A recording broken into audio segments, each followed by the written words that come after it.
Puji Tuhan, Shalom. Ya, selamat sore Bapak Ibu Saudara, salam sejahtera untuk kita semua dimanapun Bapak Ibu berada saat ini. Hari ini adalah hari ibadah kita, ibadah PA, dan kita tetap bersyukur kalau hari ini sampai saat ini Tuhan masih memberikan kesempatan kepada kita untuk menikmati kemurahan Tuhan, untuk menikmati hari-hari hidup kita.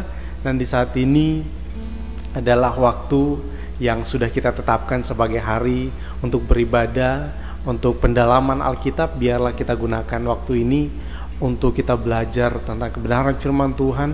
Kita akan mengetahui banyak hal dari firman Tuhan, supaya kehidupan kita semakin hari semakin bijak, dan semakin hari kita semakin dikuatkan oleh kebenaran firman Tuhan.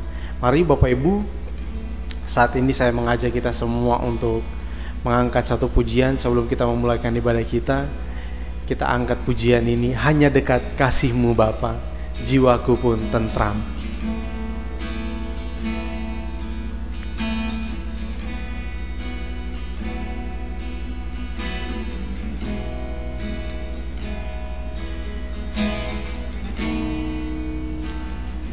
Hanya dekat kasih-Mu Bapa,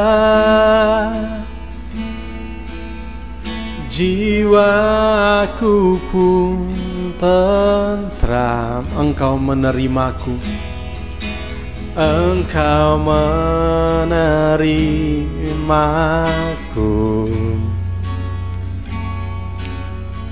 dengan sepenuhnya. Walau dunia melihat rupa, namun Kau memandangku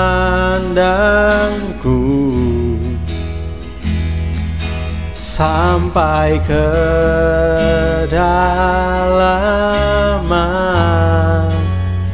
hatiku. Tuhan, inilah yang ku tahu, Tuhan, inilah yang ku tahu. Kau mengenal hatiku jauh melebihi semua yang terdekat sekalipun. Tuhan, inilah yang ku mau. Kau menjaga hatiku supaya kehidupan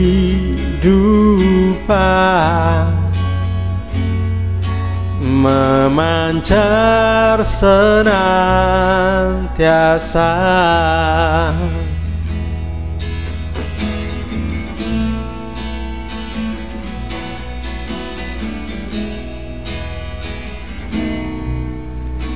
Hanya dekat kasih-Mu Bapa,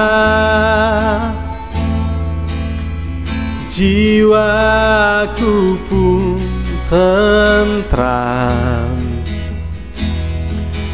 Engkau menerimaku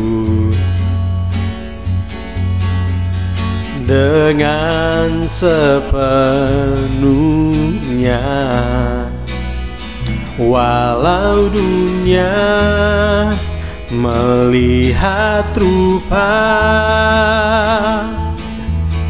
namun Kau memandangku sampai kedalaman hatiku.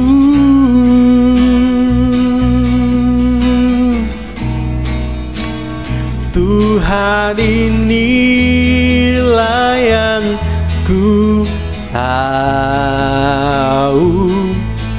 Kau mengenal hati jauh melebihi semua yang terdekat sekalipun. Tuhan, inilah yang ku mau, Kau menjaga hatiku supaya kehidupan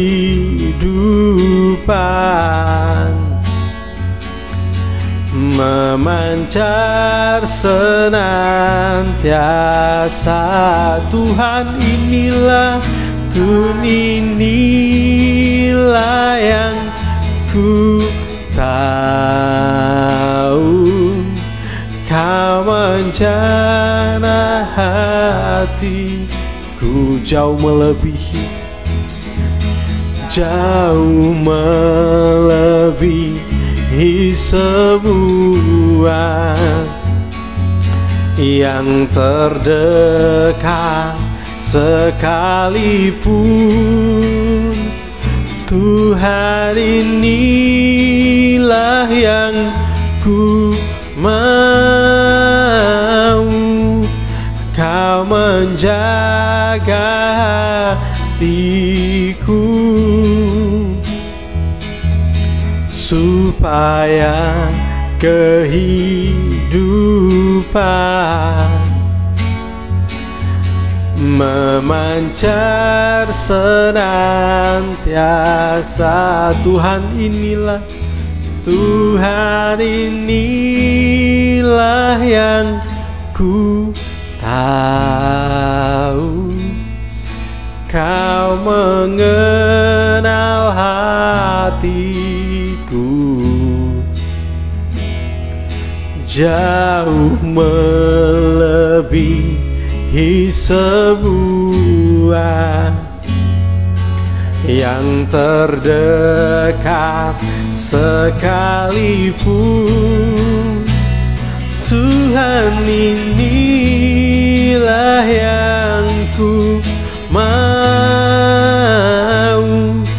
Kau menjaga hatiku supaya kehidupan memancar senantiasa, supaya kehidupan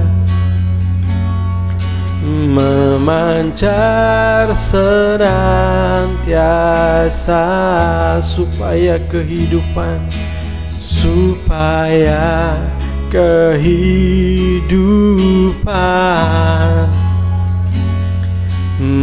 memancar senantiasa. Mari kita berdoa. Bapak Ibu, Bapa di sorga, terima kasih untuk waktu ini, terima kasih untuk kesehatan, terima kasih untuk nafas hidup dan kekuatan yang Tuhan masih berikan kepada kami, sehingga saat ini ya Tuhan, kami masih bisa bersama-sama bersekutu untuk memuliakan Tuhan, untuk beribadah kepadamu. Dan juga kami mengambil waktu ini ya Tuhan untuk mendewasakan kerohanian kami, untuk membawa kehidupan kami untuk terus bertumbuh di dalam pengenalan akan Engkau Tuhan melalui kebenaran firman-Mu. Ya Bapa, kiranya Tuhan Engkau senantiasa menolong setiap kami pada saat ini, dimanapun sidang jemaat-Mu berada atau umat-Mu yang menyaksikan ibadah ini. Kiranya Tuhan Engkau berhadirat atas setiap kami. Biarlah Roh-Mu Tuhan menguasai kami dengan hikmat-Mu, agar kami mengerti kehendak-Mu ya Bapa. Sebab kami tidak memiliki kemampuan untuk mengenal Engkau Tuhan, jika Engkau Tuhan tidak memberikan kasih karunia-Mu kepada kami untuk mengenal akan Engkau ya Bapa. Terima kasih Tuhan, terima kasih. Hamba-Mu menyerahkan kehidupan hamba-Mu ke dalam tangan-Mu ya Tuhan. biarlah kuasa-Mu, biarlah otoritas dari Engkau sendiri ya Bapa.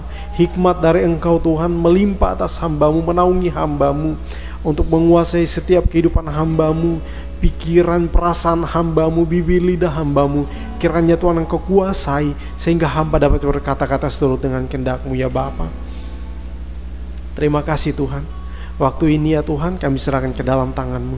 Biarlah dari awal, pertengahan hingga pada akhirnya dapat berjalan dengan baik seturut dengan kehendak-Mu ya Bapa.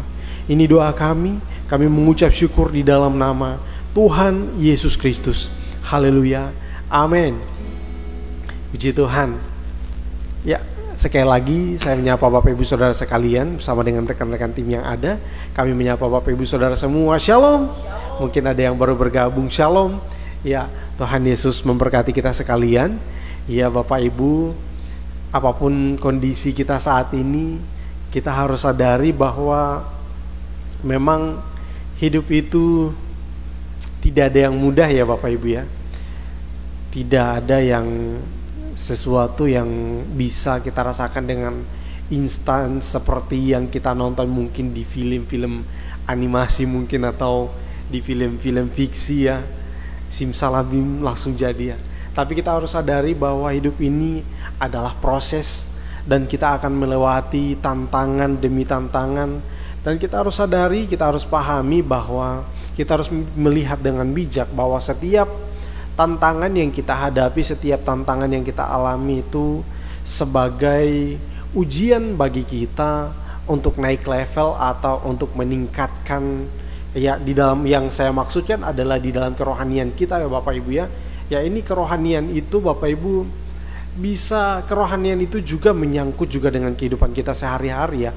Karena kehidupan kita masih ada di dunia ini, baik itu hal rohani maupun jasmani, itu kalau sebenarnya tidak bisa kita pisahkan. Hal-hal yang rohani itu nyata di dalam kehidupan kita yang jasmani ya Bapak Ibu ya. Karena kalau tidak demikian maka kita tidak akan terlihat sebagai anak-anak Tuhan. Orang tidak bisa membedakan, oh ini anak Tuhan atau bukan ya. Itu menjadi ciri khas kita.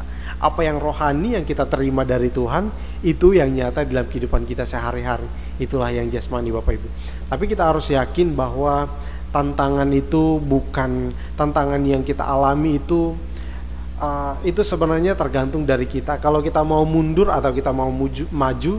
Kalau kita mau mundur berarti kita akan terhenti sampai di situ. Tapi kalau kita terus maju maka kita akan terus meningkat ya Bapak Ibu ya. Saat ini kita akan melihat satu bagian penting dalam kekristenan kita atau di dalam pengikutan kita akan Tuhan. Kita akan melihat bahwa ternyata memang bukan suatu hal yang mudah juga untuk kita lalui dalam kehidupan kita ya. Ketika seseorang itu mengikut Tuhan tetapi kehidupannya itu tidak melewati satu tantangan iman, maka itu sesuatu yang biasa-biasa saja ya Bapak Ibu ya. Sepertinya tidak begitu seru ya Bapak Ibu ya. Tapi kalau kita melewati tantangan iman, kita akan melihat begitu besarnya kasih karunia Tuhan. Kita akan melihat banyak hal yang akan dibukakan oleh Tuhan. Jadi untuk saat ini kita akan melihat tentang tantangan gereja masa kini.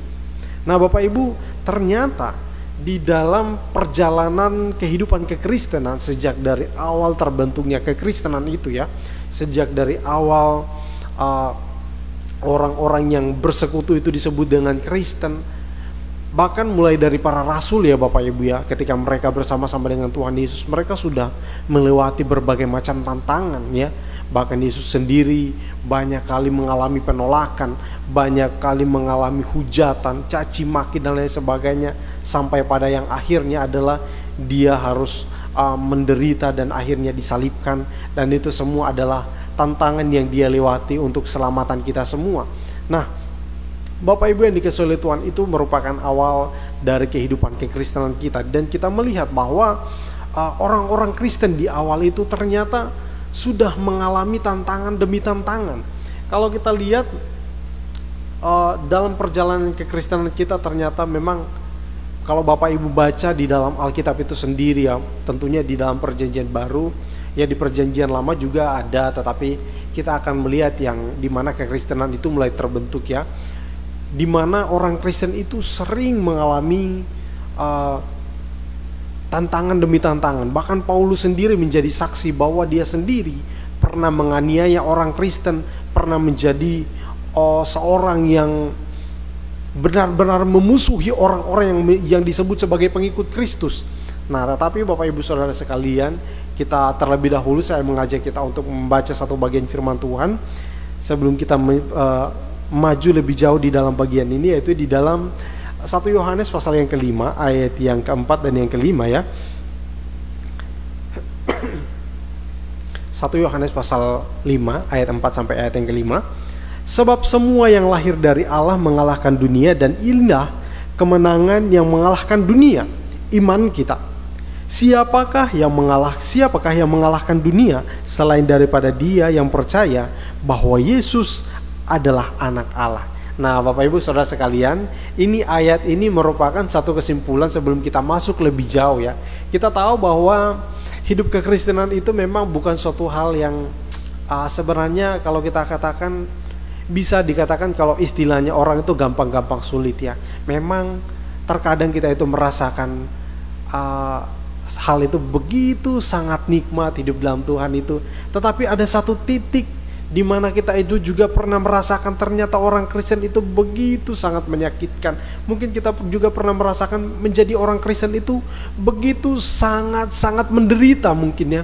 Bukan hanya mungkin kita tidak menderita secara mungkin di dalam hal ekonomi kita, mungkin tetapi ketika kita masuk di dalam satu komunitas yang kita sebut sebagai gereja, kita mungkin bergereja di satu mungkin dominasi gereja, kita di sini sebagai GPT, mungkin kita masuk, kita bertemu dengan orang-orang yang orang-orang ini kita mulai lihat, oh ini tidak sesuai dengan saya punya ekspektasi, mungkin ya orang ini tidak sesuai dengan apa yang saya pikirkan.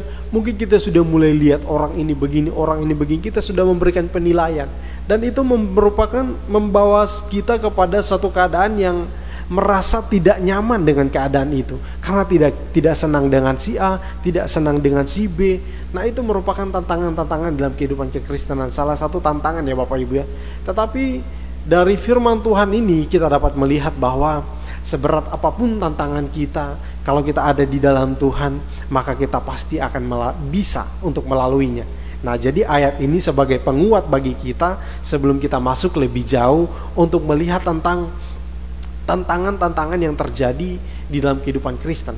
Nah, kenapa hal ini begitu sangat penting Bapak Ibu ya? Ternyata saya ingin menyampaikan hal ini bahwa tantangan yang kita alami saat ini, banyak orang yang tidak mengerti bahwa ternyata hal tersebut merupakan sesuatu yang berbahaya. Jadi sudah sulit untuk dibedakan, atau sulit, sesuatu itu sudah samar-samar. Oh ini baik, oh ini buruk. Ini tidak sesuai dengan firman Tuhan, ini sesuai dengan firman Tuhan. Keduanya itu terlihat sama Bapak Ibu saat ini. Jadi kita bagi orang-orang tertentu mungkin Bapak Ibu, kalau kita tidak begitu kuat di dalam firman Tuhan, kalau kita tidak sungguh-sungguh untuk mengerti firman Tuhan, maka kita akan sulit untuk membedakan mana yang sesuai dengan kehendak Allah dan mana yang tidak sesuai dengan kehendak Allah. Semuanya kita terjang, semuanya kita mau, semuanya kita ikuti, sehingga hal ini membuat kita itu tanpa kita sadari, kita sudah berada jauh di hadapan Tuhan. Kita sudah mundur jauh dari kehidupan kekristenan yang seharusnya yang diinginkan oleh Tuhan.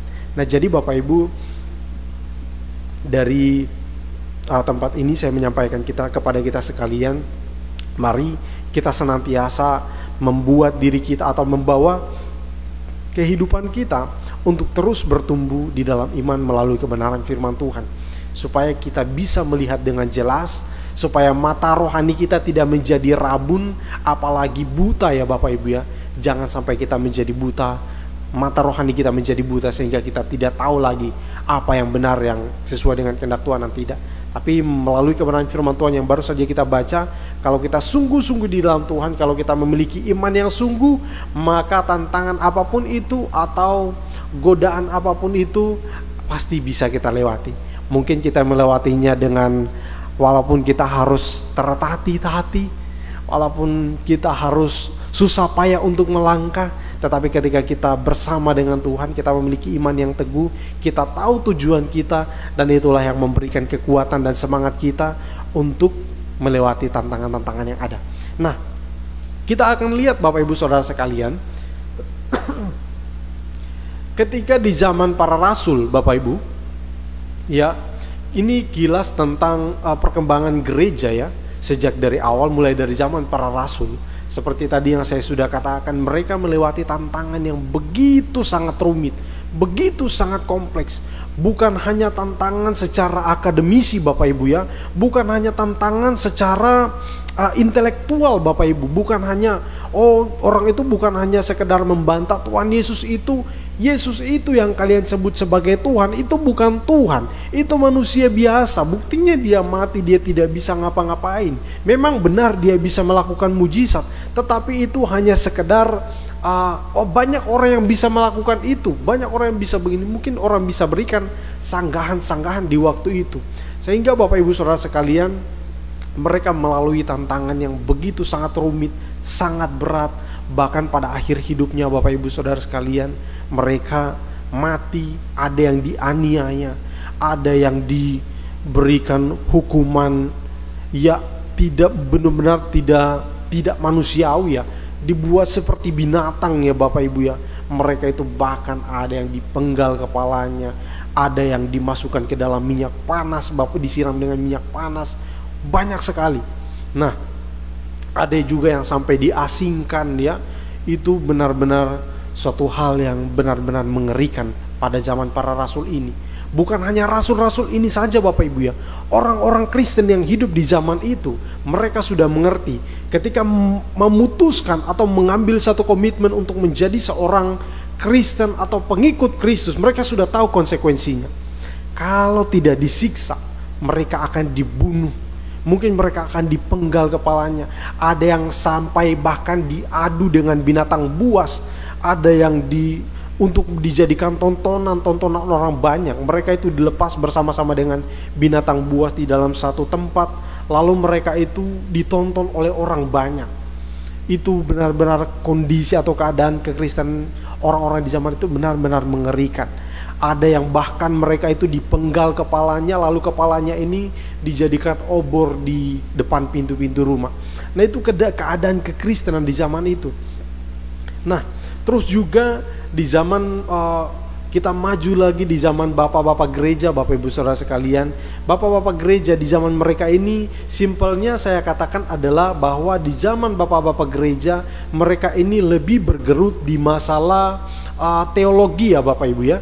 Jadi mereka bergelut di masalah-masalah yang karena pada zaman mereka ini banyak sekali orang-orang yang menulis buku dan banyak sekali tulisan-tulisan yang beredar, sehingga orang-orang Kristen itu tampak seperti kebingungan karena tidak ada aturan yang baku atau kitab yang baku yang disahkan untuk orang-orang Kristen itu sendiri, sehingga mereka itu bisa mengikuti banyak hal. Sehingga di zaman bapak-bapak gereja ini mereka membuat satu rumusan oleh pimpinan Tuhan dan Roh Kudus. Mereka bisa merumuskan tentang kitab suci ini Bapak Ibu Saudara sekalian ya. Sehingga itulah yang kita bisa pakai sampai hari ini. Walaupun mengalami pembaruan demi pembaruan, tapi kita bersyukur melalui mereka, oleh pertolongan Tuhan, kita bisa memiliki kitab suci yang luar biasa. Dan itu adalah pekerjaan Tuhan. Jadi mereka juga itu mengalami juga tantangan yang sama sebenarnya Bapak Ibu ya. Mereka juga mungkin ketika mengeluarkan pendapat ini, mereka mungkin dikucilkan orang, mereka mungkin dipandang orang ini mungkin gila, mungkin mengeluarkan ide-ide pendapat yang demikian. Tetapi kita harus tahu Bapak Ibu ya, memang begitulah keadaannya kekristen. Seiring perkembangan waktu, zaman demi zaman, tantangannya itu mungkin berbeda-beda. Sampai kita tiba di zaman reformasi, Bapak Ibu, kita tahu siapa bapak reformator kita ya, yaitu Bapak Martin Luther. Dia yang membuat satu reformasi atau satu gebrakan yang baru, terobosan yang baru, dan menegakkan kebenaran yang sesungguhnya. Dan kita bisa lihat, kita bisa nikmati sampai saat ini. Nah Bapak Ibu yang dikasihi oleh Tuhan, dan sampai sekarang ini kita bisa lihat tentang perkembangan kekristenan. Ternyata dari zaman ke zaman tantangannya itu mungkin berbeda-beda. Tetapi kalau saya lihat ya, kalau kita lihat secara detail Bapak Ibu, secara bukan detail, secara umum ya, mungkin tantangannya itu kita akan bisa lihat itu hanya di situ-situ saja sebenarnya, yaitu tentang masalah penolakan tentang kitab suci kita, penolakan tentang iman kita, penolakan tentang Tuhan kita, penolakan tentang keberadaan kita, mungkin orang tidak senang. Nah, di situ. Nah, itulah masalah utamanya. Sehingga orang-orang yang tidak senang akan hal-hal itu, mereka berusaha untuk menggunakan berbagai cara dan mencari-cari alasan. Mungkin mereka mengatakan, oh kitab suci kita ini palsu, oh ini dan ini, mereka mulai dicari celah di berbagai macam hal. Nah, itu adalah pekerjaan iblis ya Bapak Ibu ya, melalui orang-orang yang memang mereka tidak mengenal Tuhan, dan itu dipakai oleh iblis untuk mencoba untuk menghancurkan iman Kristen. Tapi kita tetap bersyukur seperti ayat yang baru tadi kita baca, bahwa orang-orang yang lahir dari Allah, kita adalah orang-orang yang percaya, kita memiliki iman, dan dengan iman itu kita bisa melewati tantangan-tantangan hidup di dalam kekristenan kita. Nah, kita akan lanjut Bapak Ibu Saudara sekalian. Nah, ketika kita berbicara tentang tantangan-tantangan gereja Tuhan, kita setidaknya kita itu bisa mengerti atau kita itu bisa melihat dari beberapa sisi Bapak Ibu ya. Saya hanya bisa memberikan kepada kita dari 3 sisi, yaitu dari faktor eksternal, dari faktor luar, atau dari terus yang selanjutnya dari faktor internal atau dari dalam gereja itu sendiri, dan juga dari faktor secara individual ya Bapak Ibu ya. Jadi dari faktor eksternal, terus dari internal, terus yang selanjutnya dari individual ya, pribadi lepas pribadi. Nah Bapak Ibu yang dikasihi oleh Tuhan, di zaman ini kita bisa melihat bahwa keadaan kekristenan itu bukan hanya di dalam kekristenan, tapi ini secara global atau secara menyeluruh di dunia ini. Jadi adanya fenomena tentang moralitas, di mana orang itu membuat satu standar moralitas dengan standar pribadi, ya, dengan standar pribadi. Jadi menurut dia selagi itu tidak menyinggung atau tidak tidak berkaitan dengan orang lain, tidak merugikan orang lain, aku happy aja. Yang penting itu tidak merugikan orang lain, saya akan lakukanlah apa itu. Mereka tidak peduli ini salah atau benar, mereka akan terus lakukan itu, yang penting dia itu happy dan tidak merugikan orang lain. Nah ini banyak sekali kita temukan di zaman ini Bapak Ibu ya. Kalau Bapak Ibu bisa memperhatikan, bisa menilai zaman, kita akan melihat hal yang demikian.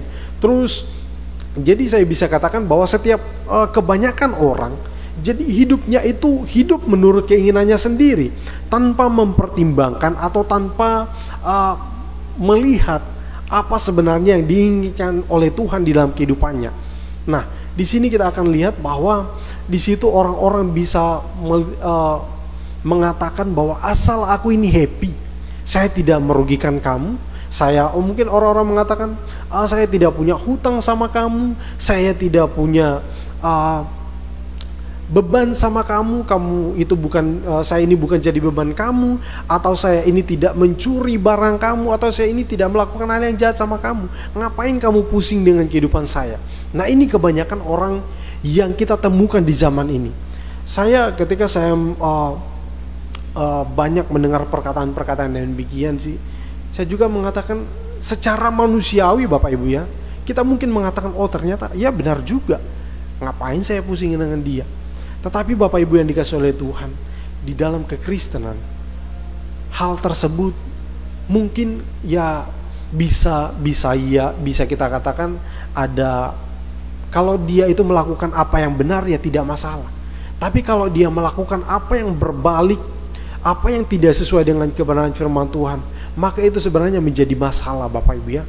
Mungkin bukan masalah dengan manusia, tidak masalah dengan saya. Mungkin Bapak Ibu melakukan apa saja yang Bapak Ibu sukai, tidak ada masalahnya dengan saya. Tetapi kalau itu bertentangan dengan firman Tuhan, Bapak Ibu bukan punya masalah dengan saya, tetapi punya masalah dengan Tuhan. Nah karena kita tahu kita sebagai orang Kristen, kehidupan kita ini bukanlah milik kita lagi, tetapi kita ini telah ditebus dengan darah Kristus, darah yang mahal.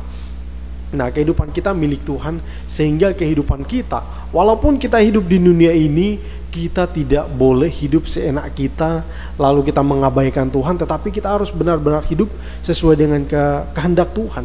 Seperti yang dikatakan orang-orang pada umumnya, saya tidak merugikan kamu. Sehingga dengan keadaan ini Bapak Ibu ya, muncul adanya LGBT seperti yang kita sudah pelajari di waktu-waktu yang lalu.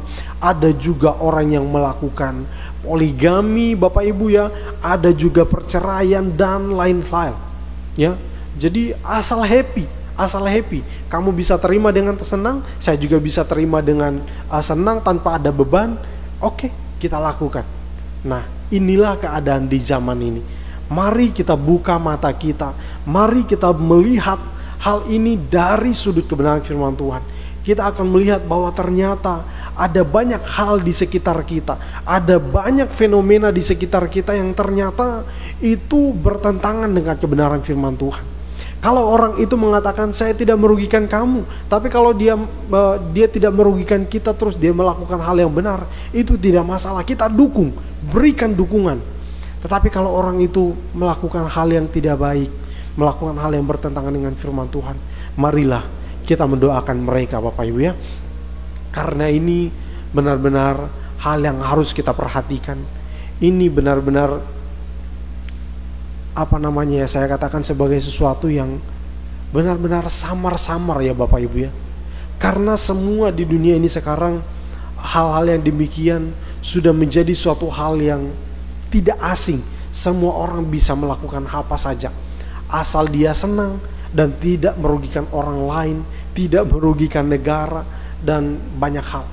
Nah, Bapak Ibu yang dikasihi oleh Tuhan, mari kita perhatikan baik-baik bahwa ternyata dunia ini perubahannya begitu sangat cepat, sehingga keadaannya demikian, bahkan sampai mental manusia atau moralitas manusia itu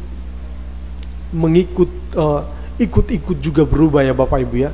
Jadi fenomena ini merupakan fenomena yang harus kita waspadai dan kita harus benar-benar jeli untuk melihatnya. Hati-hati akan hal-hal yang demikian ya Bapak Ibu ya. Tetapi bukan berarti Bapak Ibu kita harus orang-orang yang demikian kita tolak, enggak Bapak Ibu ya.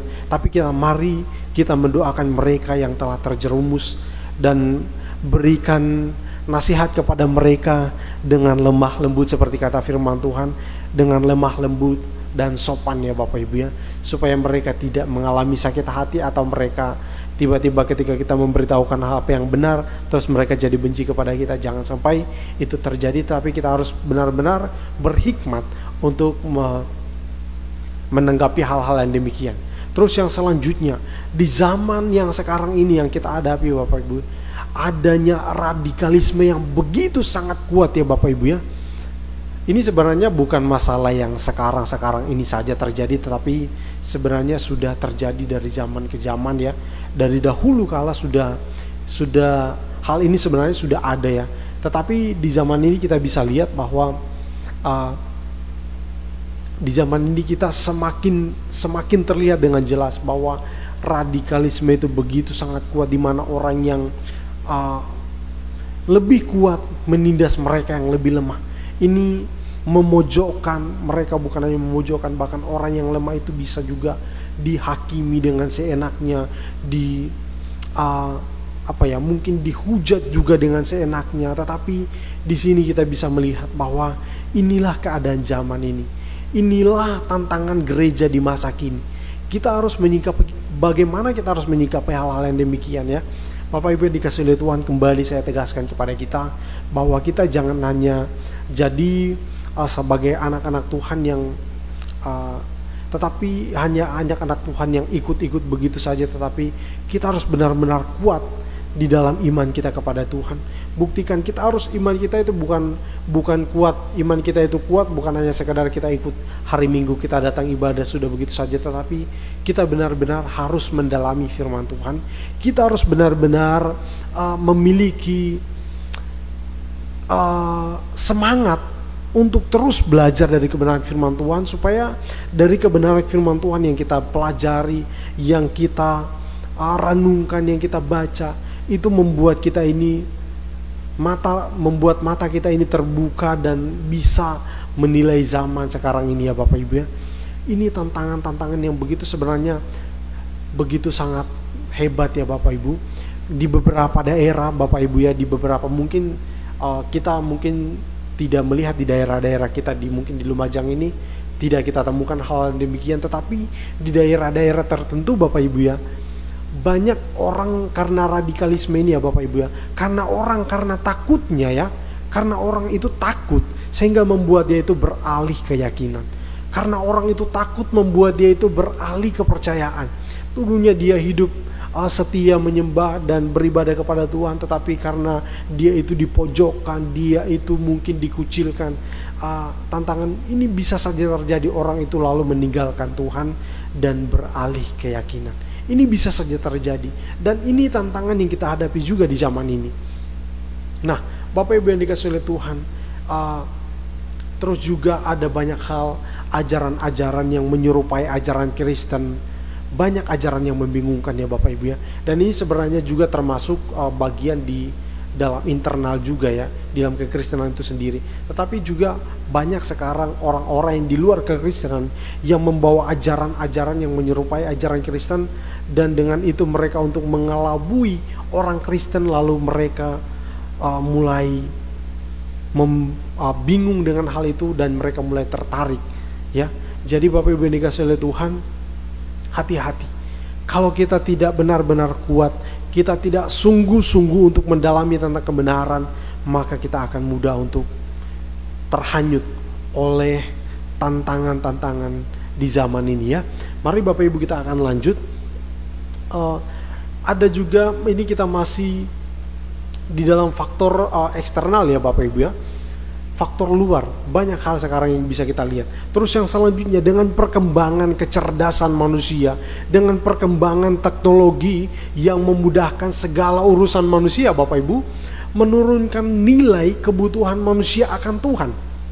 Jadi karena segala sesuatu itu bisa dengan mudah kita dapat, segala sesuatu itu bisa dengan mudah kita lakukan, sehingga menurunkan nilai akan kebutuhan manusia itu akan Tuhan. Jadi Bapak Ibu yang dikasihi oleh Tuhan, ini hanya sebagai lelucon, mungkin bukan lelucon, tapi ini ketika saya dengarkan hal ini, orang itu membuatnya seperti lelucon ya Bapak Ibu ya, tetapi ini benar-benar kisah nyata. Kalau kita dulu, orang-orang dulu ya Bapak Ibu ya, ketika menginginkan atau ketika mereka itu ingin sesuatu, mereka itu akan berdoa kepada Tuhan.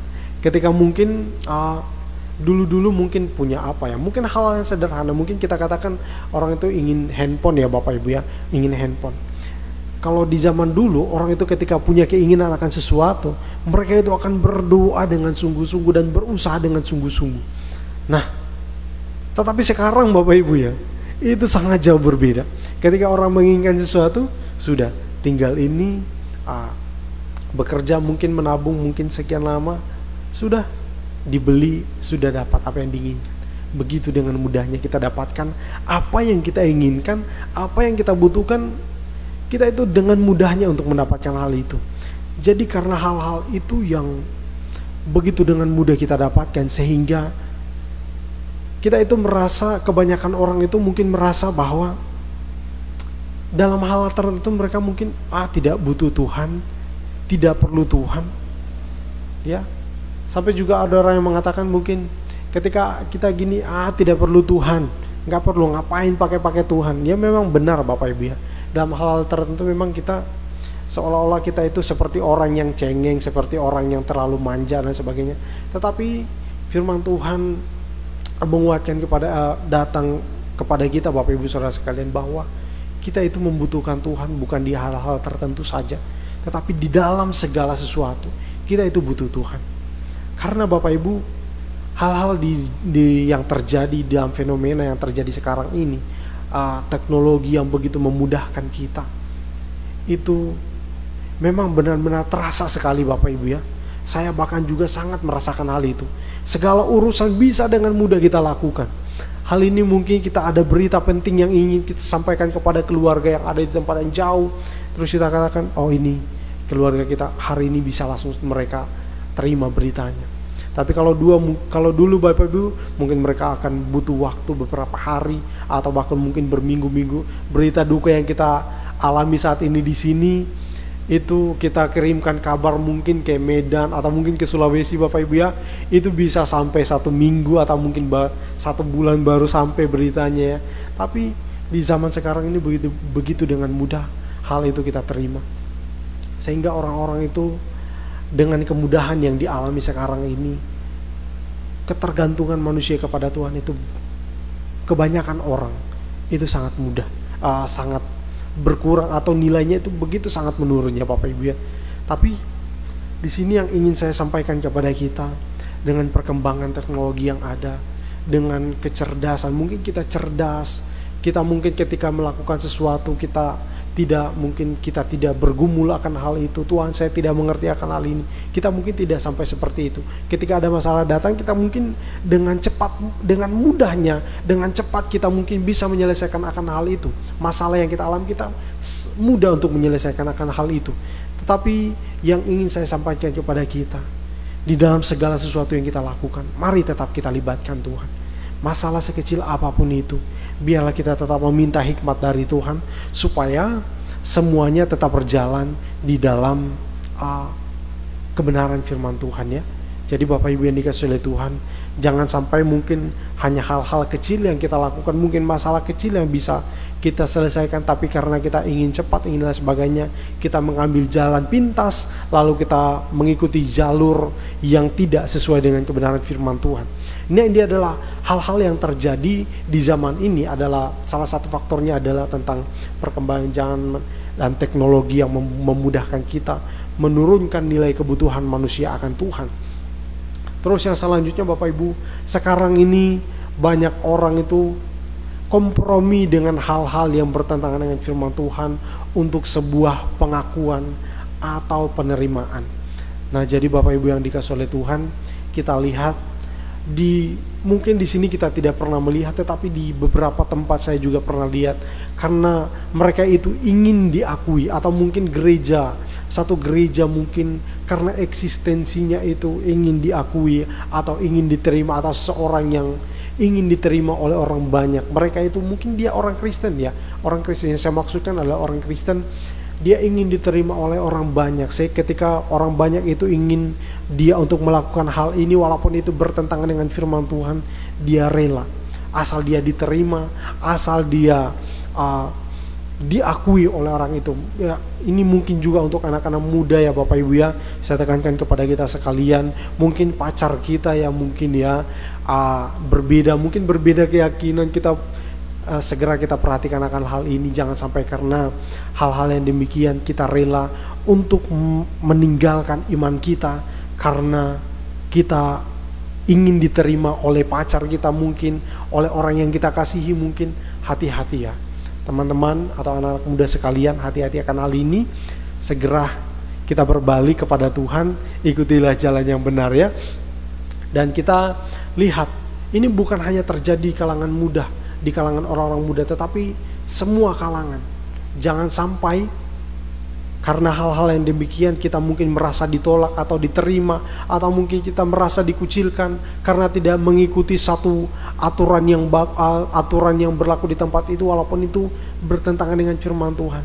Maka ketika kita mengalami akan hal ini, mari kita berdoa, minta hikmat kepada Tuhan, supaya bagaimana caranya kita itu bisa tetap diterima oleh orang banyak, walaupun kita tidak mengikuti hal yang mereka lakukan, karena itu bertentangan dengan firman Tuhan. Mari Bapak Ibu, kita tetap kuat untuk melihat akan hal ini ya. Kita lanjut Bapak Ibu ya. Saya akan menunjukkan beberapa fakta yang lain, adalah dari faktor internal ya Bapak Ibu ya.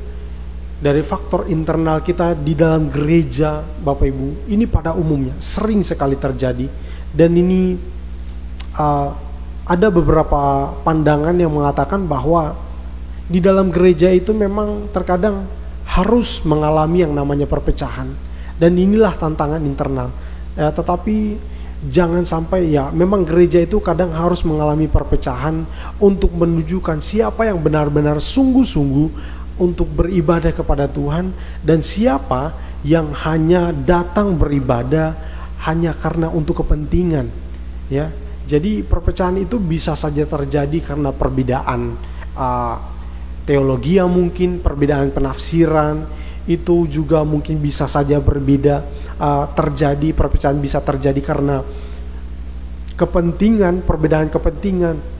Dia datang ke gereja karena dia punya kepentingan ini, datang ke gereja karena punya kepentingan ini. Atau mungkin juga perpecahan itu bisa saja terjadi karena masalah kepemimpinan, dan juga perpecahan itu juga bisa terjadi karena masalah liturgia. Ya, mungkin saya ingin kita itu beribadah dengan semangat gini, kita harus lompat-lompat dan sebagainya. Saya tidak suka gereja yang datang kita beribadah hanya nani, diam, mungkin tepuk tangannya diam saja. Saya tidak biasa. Nah, tidak masalah, itu hal yang tapi kita harus lihat Bapak Ibu tujuannya apa. Tapi masalah liturgia ini juga terkadang menjadi salah satu alasan untuk terjadinya perpecahan juga ya Bapak Ibu ya. Tapi di sini kita lihat ini adalah faktor internal kenapa gereja itu bisa mengalami perpecahan, dan ini salah satu tantangan gereja Tuhan di masa kini. Kita lihat banyak sekali perpecahan yang terjadi di mana-mana. Kalau kita lihat Bapak Ibu ya, gereja atau sinode gereja di Indonesia Bapak Ibu itu sudah lebih dari 200 ya. Sudah lebih dari 200 sinode yang ada di Indonesia. Itu di Indonesia. Itu karena apa ya? Ya karena faktor-faktor ini sehingga perpecahan itu terjadi. Jadi hal ini memang bisa saja terjadi, tetapi yang ingin saya katakan kepada kita, perpecahan itu memang terkadang harus terjadi, tapi jangan sampai kita yang menjadi penyebab dari perpecahan itu sendiri ya. Jangan sampai kita yang menjadi penyebab dari perpecahan itu, karena itu suatu hal yang memang tidak baik. Dan kita akan lanjut Bapak Ibu sedikit lagi, saya akan katakan tentang ini yang terakhir, fakta yang terakhir tentang tantangan yang terjadi di gereja masa kini adalah faktor individual, di mana orang-orang yang hidup dengan dunianya sendiri. Dia hidup dengan dunia sendiri, tidak peduli keadaan lingkungan, tidak peduli keadaan orang di sekitarnya, tidak peduli dengan hal yang terjadi di sekitarnya. Nah, inilah yang terjadi di zaman ini. Bapak Ibu Saudara sekalian, apalagi dengan kondisi sekarang ini ya Bapak Ibu ya, karena corona, orang-orang itu benar-benar mungkin banyak kita lihat orang itu ya, kasih itu semakin dingin, kasih itu menjadi dingin. Orang itu mungkin kasihnya itu tidak lagi membara untuk mengasihi karena Tuhan. Banyak orang lagi itu mengasihi karena punya kepentingan ini dan itu, karena ingin ini dan itu. Bukan lagi kasih yang tulus, tapi karena ada kepentingan atau karena ada sesuatu yang dia inginkan, karena ada tujuannya. Nah, karena ada maksudnya maka dia ingin mengasihi dan sebagainya. Tapi saya tidak lihat di antara kita Bapak Ibu ya, bersyukur kita memiliki kasih yang tulus, saling memperhatikan satu dengan yang lain. Terus yang selanjutnya di zaman ini, banyak sekali kita juga menemukan bahwa firman Tuhan bukanlah suatu hal yang utama di dalam kehidupan orang-orang di zaman ini ya Bapak Ibu ya. Saya katakan ini mungkin semoga ini tidak ada di antara kita. Tetapi saya ingin katakan bahwa firman Tuhan itu banyak orang itu ya melakukan atau aktivitasnya atau di dalam kehidupannya dia menjalani kehidupannya, dia seolah-olah tidak firman Tuhan itu diabaikan. Hanya dengarkan firman Tuhan itu ketika datang minggu, itu sudah cukup. Tapi Bapak Ibu yang dikasihi oleh Tuhan, kita hidup berapa jam di luar sana.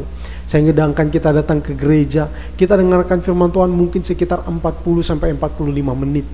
Terus kita hidup di dunia sana, dari hari Senin, Selasa, Rabu, Kamis, Jumat, Sabtu, kita hidup berapa jam itu Bapak Ibu ya. Ya tentunya kalau kita hanya dengarkan firman Tuhan di hari Minggu saja, maka kita akan kalah dengan dunia. Ya, tantangan dunia itu begitu sangat kuat, dan iblis itu akan melakukan berbagai cara untuk mencoba untuk melemahkan iman kita. Terus yang selanjutnya Bapak Ibu, firman Tuhan itu tadi bukan menjadi hal yang utama, dan orang itu menganggap ibadah itu di zaman ini ya, orang itu menganggap ibadah itu bukan suatu hal yang penting lagi, hanya sebagai rutinitas. Ini keadaan dunia saat ini. Jadi Bapak Ibu, orang-orang itu mungkin mengatakan, oh, saya rindu kepada Tuhan, saya ingin sebagainya. sebagainya. Ya bersyukurlah kalau kita masih memiliki kerinduan dalam hati kita. Tetapi sangat bahaya Bapak Ibu ya, kalau kita beribadah, sudah waktunya kita untuk beribadah, tetapi kita di dalam hati kita, sudah hari Minggu, rasanya malas. Kita beribadah itu rasanya tidak dengan sepenuh hati, tidak semangat, tapi rasanya kok setengah hati ya. Ya, inilah keadaan di zaman ini. Mungkin kita terlena dengan keadaan yang sedang kita baru saja kita lalui ya Bapak Ibu ya. Mungkin kita ibadah di rumah, kita bisa ibadah mungkin sambil duduk manis, mungkin minum kopi, mungkin kita sambil mengikuti ibadah. Tetapi sekarang kita sudah kembali pada keadaan yang sudah hampir normal. Kita sudah bisa beribadah di tempat ibadah kita, di gedung gereja kita. Tapi saya himbau kepada kita sekalian, semangat kita harus senantiasa menyala untuk beribadah kepada Tuhan. Jangan sampai ibadah kita itu, kita menganggap bahwa ibadah itu bukan suatu hal yang penting lagi di dalam kehidupan kita. Nah, sekarang Bapak Ibu kita akan lihat bagaimana sih seharusnya kita itu hidup. Kita sudah melihat tentang tantangan-tantangan yang ada di sekitar kita, masalah-masalah kekristenan yang mungkin kita ada di sekitar kita, mungkin tanpa kita sadari itu adalah merupakan masalah atau bahaya yang sedang mengintai kita. Di sini firman Tuhan kembali mengingatkan kepada kita ya Bapak Ibu ya. Saya mengajak kita untuk membaca satu bagian firman Tuhan di dalam Mazmur pasal yang pertama ya. Saya akan bacakan untuk kita semua ya. Jalan orang benar dan jalan orang fasik. Berbahagialah orang yang tidak berjalan menurut nasihat orang fasik, yang tidak berdiri di jalan orang berdosa, dan yang tidak duduk dalam kumpulan pencemooh. Tetapi yang kesukanya ialah Taurat Tuhan, dan yang melakukan Taurat itu siang dan malam. Ia seperti pohon yang ditanam di tepi aliran air, yang menghasilkan buahnya pada musimnya, dan yang tidak layu daunnya. Apa saja yang diperbuatnya berhasil. Nah Bapak Ibu yang dikasihi oleh Tuhan, tantangan-tantangan yang kita alami di hari-hari ini memang beragam masalah yang kita hadapi. Yang saya tunjukkan tadi itu hanya hal-hal yang umum atau sebagai garis-garis besar dari apa yang sebenarnya kita alami. Sebenarnya kalau dirincikan mungkin akan lebih banyak lagi. Mungkin bisa jadi ratusan hal yang mungkin kita hadapi dalam hari demi hari. Tetapi yang saya sampaikan pada saat ini hanya yang umum-umum saja, yang sering kita temui mungkin. Jadi yang harus kita perhatikan ya, di sini saya buat apa kata Alkitab. Bagaimana kita menanggapi akan tantangan-tantangan yang sedang kita alami atau yang sedang terjadi di generasi kita di zaman ini ya Bapak Ibu ya. Firman Tuhan mengatakan bahwa orang itu harus senantiasa, firman Tuhan di sini saya buat firman Tuhan itu adalah harga mati. Jadi firman Tuhan adalah harga mati bagi kita. Harus senantiasa kuat di dalam firman Tuhan. Firman Tuhan itu harus senantiasa kita itu renungkan dalam kehidupan kita, ya.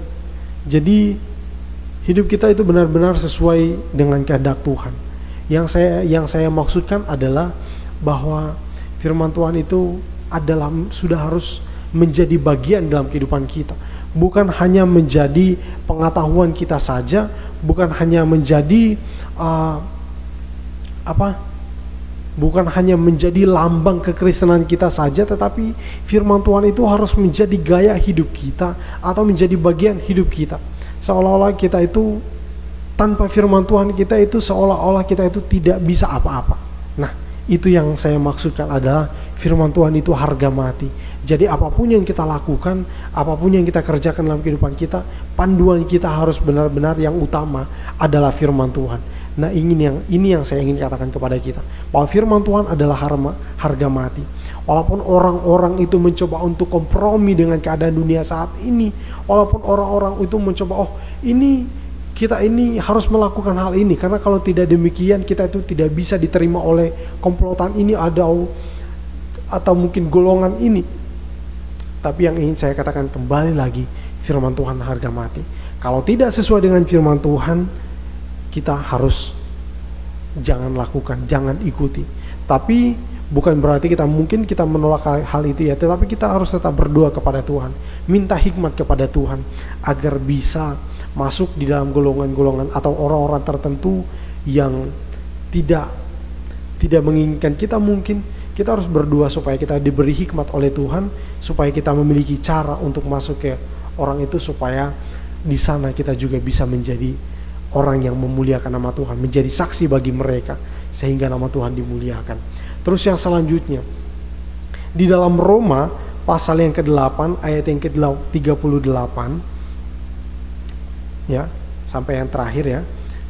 Sebab aku yakin bahwa baik maut maupun hidup, baik malaikat-malaikat maupun pemerintah-pemerintah, baik yang ada sekarang maupun yang akan datang, atau kuasa-kuasa, baik yang di atas maupun yang di bawah, atau sesuatu makhluk yang lain, tidak akan dapat memisahkan kita dari kasih Allah yang ada dalam Kristus Yesus Tuhan kita.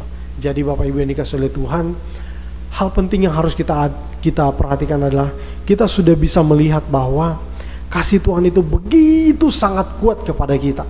Ya, bahkan di dalam Yohanes pasal yang ketiga ayat yang ke-16 di sana dikatakan bahwa karena begitu besar kasih Allah akan kita, terus ditegaskan lagi dalam ayat ini bahwa tidak ada yang dapat memisahkan kita ini dari kasih Allah yang kita peroleh di dalam Tuhan Yesus Kristus. Itu yang begitu sangat kuat. Bahkan di dalam Kidung Agung di sana dikatakan karena cinta itu begitu kuat seperti maut ya Bapak Ibu ya. Di sini kita bisa melihat bahwa kasih Allah begitu sangat kuat. Sebab itu kita itu harus tetap ada di dalam kasih itu. Mari kita mengasihi Tuhan Yesus Kristus. Mari kita mengasihi Allah. Yang kasih Allah itu kita nyatakan dalam kehidupan kita. Dan itulah yang akan menjadi kesaksian kita di manapun kita berada. Mengasihi Tuhan, melakukan apa yang sesuai dengan kehendaknya. Seperti di ayat yang kalau Bapak Ibu di ayat yang awal tadi kita baca, di sana dikatakan bahwa orang-orang yang mengasihi Tuhan, merekalah yang disebut dengan anak-anak Allah, dan merekalah yang memiliki iman yang mengalahkan dunia. Jadi ketika kita mengatakan kita mengasihi Tuhan, maka kitalah orang-orang beriman itu yang memiliki kemampuan untuk menghadapi atau memiliki kekuatan untuk mengalahkan dunia atau melewati tantangan-tantangan yang ada sekarang ini. Terus yang selanjutnya Bapak Ibu di dalam ini di dalam 1 Korintus pasal yang ke-12 ya, ayat yang di sini Bapak Ibu bisa baca secara keseluruhan ya, sampai di pasal yang ke-13. Di sana berbicara tentang kasih.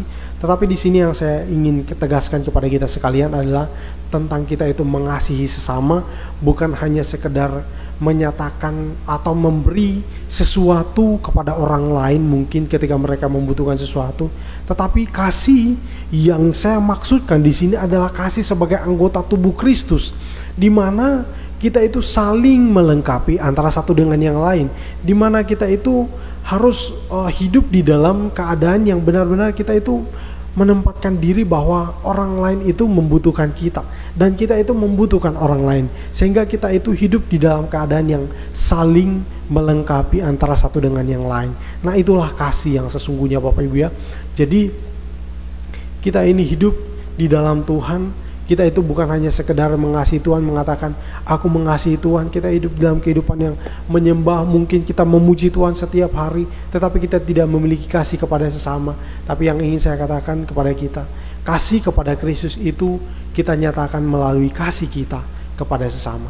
Nah, inilah yang bisa saya sampaikan kepada kita sekalian. Kita bisa menyikapi tentang keadaan zaman ini. Kita harus kuat di dalam firman Tuhan. Kita juga harus semakin mengasihi Tuhan ya. Kasih Tuhan kepada kita tidak perlu kita pertanyakan, karena itu pasti ya dan amin. Tapi yang harus kita tingkatkan adalah kasih kita kepada Tuhan.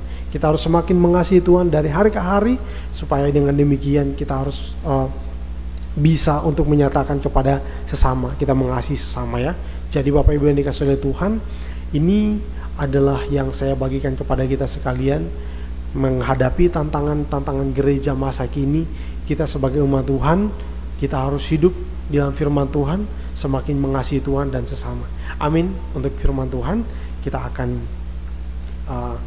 kembali untuk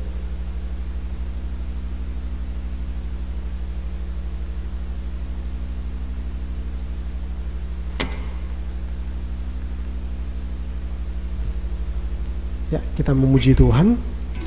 Kita angkat pujian tadi.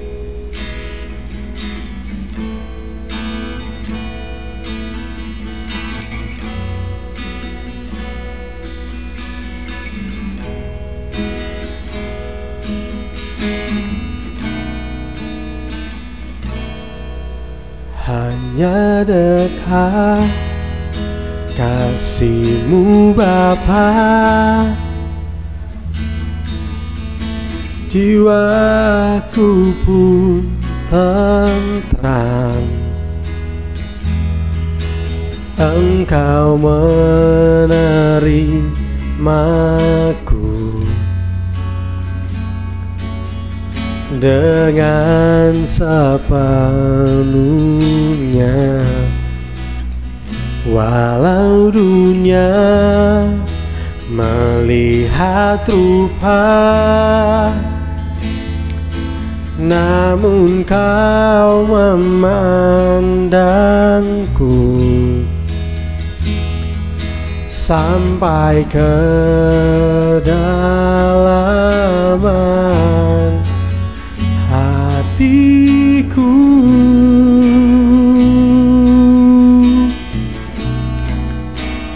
Tuhan, inilah yang ku tahu, Kau mengenal hatiku jauh melebihi sebuah yang terdekat sekalipun. Tuhan, inilah yang ku mau, Kau menjaga hatiku supaya kehidupan memancar senantiasa, supaya kehidupan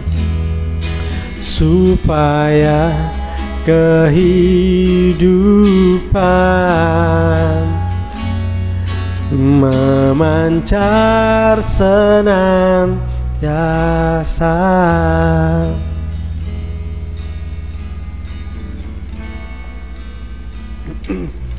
Puji Tuhan, Bapak Ibu Saudara sekalian, terima kasih telah menyaksikan ibadah PA untuk saat ini. Dan pengumuman untuk kita sekalian, ibadah kita berjalan seperti biasa. Untuk hari Minggu ada ibadah raya jam 8 pagi, dan juga setelah ibadah raya akan ada ibadah sekolah minggu, ya. Dan setelah itu di hari Rebu seperti ini kita melaksanakan ibadah PA jam 5 sore. Ya, mari kita tetap senantiasa kuat mengikuti ibadah PA. Dan di hari Sabtu kita ada ibadah untuk kaum muda. Tetap semangat ya. Dan untuk ibadah-ibadah ini kita tetap senantiasa kuat seperti apa yang kita pelajari barusan. Kita harus tetap kuat untuk mengikuti ibadah ini, menjadikan ibadah ini menjadi suatu hal yang penting dalam kehidupan kita. Jadi tetap semangat, apapun keadaan kita, ibadah juga harus tetap kita utamakan. Jangan sampai kita mengutamakan kepentingan kita pribadi, kita melupakan kepentingan Tuhan, ya. Jadi kita tetap senantiasa kuat untuk membangun hubungan kita dengan Tuhan. Dan pengumuman untuk kita sekarang tadi adalah pengumuman kita bersuka cita karena kemarin ada saudara seiman kita ya berulang tahun, yaitu Ibu Mission. Ya, selamat ulang tahun untuk Ibu Mission. Kiranya Tuhan senantiasa memberkati di dalam pelayanannya, di dalam usahanya, diberikan umur yang panjang, kesehatan dan kekuatan senantiasa dilimpahkan. Kita akan berdoa bersama-sama, ya. Mari kita satukan hati, kita berdoa. Bapa di sorga, terima kasih. Kami bersyukur untuk hari ini Tuhan sudah sertai kami dalam ibadah PA, dan hamba-Mu telah selesai berkata-kata ya Tuhan. Kiranya Tuhan, Roh Kudus-Mu akan berbicara kepada umat-Mu lebih jauh lagi, untuk memberikan pemahaman yang lebih lagi kepada mereka, untuk mengerti kehendak-Mu ya Bapa. Terima kasih Tuhan, terima kasih, kami bersyukur untuk firman-Mu yang kembali mengingatkan kami dan menguatkan kami untuk tetap kuat di dalam iman kami, menjadikan Engkau Tuhan sebagai yang utama dalam kehidupan kami. Terima kasih Tuhan, terima kasih.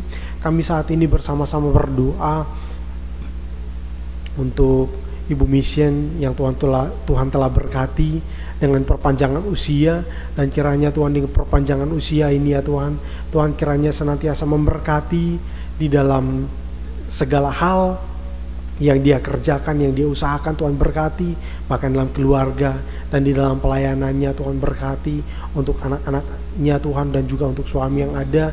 Kami berdoa kiranya Tuhan memberkati mereka, senantiasa mereka di dalam lindungan Tuhan, berikan kesehatan dan kekuatan. Kiranya sukacita dan damai sejahtera akan senantiasa melimpah untuk keluarga ini. Terpujilah Engkau ya Tuhan. Kami berdoa biarlah umur panjang, kesehatan dan kekuatan senantiasa melimpah untuk Mission. Apapun yang direncanakan untuk kedepannya, Tuhan tetap sertai, turut campur tangan, memberikan keberhasilan. Terima kasih Tuhan. Kami berdoa untuk saat ini, untuk sidang jemaat-Mu Tuhan yang saat-saat ini mengalami kelemahan fisik, yang Tuhan Engkau kiranya memberikan kekuatan kepada mereka, untuk Tante Lin dan juga untuk suami dari Bu Timbul, dan juga untuk Tante Lin yang ada di Tempe juga ya Tuhan, dan juga untuk Papa dari Ci Olive. Kami berdoa kiranya Tuhan Engkau memberkati mereka, kiranya Tuhan Engkau memberikan kekuatan kepada mereka agar mereka tetap kuat dan tetap semangat walaupun keadaan fisik yang lemah, tapi senantiasa iman mereka tetap bertumbuh di dalam Engkau ya Tuhan. Terima kasih Tuhan. Biarlah Tuhan memberikan kesembuhan kepada mereka, supaya mereka bersuka cita dan memuliakan nama Tuhan. Mungkin saat ini ya Tuhan, umat-Mu yang kami tidak ketahui keberadaan mereka, yang mungkin mengalami kelemahan fisik, kami berdoa di dalam nama Tuhan Yesus Kristus, Tuhan memberikan kesembuhan kepada mereka. Kami juga berdoa untuk mungkin keluarga-keluarga di saat-saat ini yang mengalami kendala di dalam ekonomi mereka, ataupun yang mengalami masalah di dalam kekeluargaan mereka. Kami berdoa ya Tuhan, mungkin ada yang mengalami kesulitan di dalam pekerjaan mereka.